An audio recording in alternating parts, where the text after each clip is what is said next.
Ya, sekarang saya mau ilustrasikan.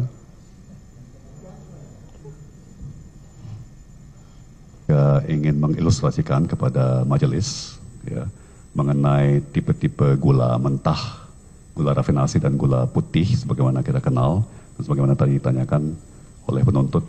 Jadi ini yang kita kenal sebagai gula kristal putih ya, GKP ya, yang ikumsanya lebih tinggi daripada gula rafinasi, berarti lebih kotor ya. Kemudian ya, ini yang kita kenal sebagai gula rafinasi ya, sangat putih ya.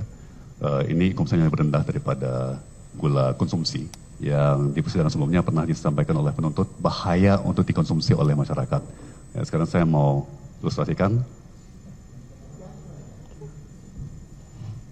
Dan kita lihat apakah pada akhir hari ini atau pada akhir minggu ini saya mengalami masalah kesehatan akibat mengkonsumsi gula rafinasi.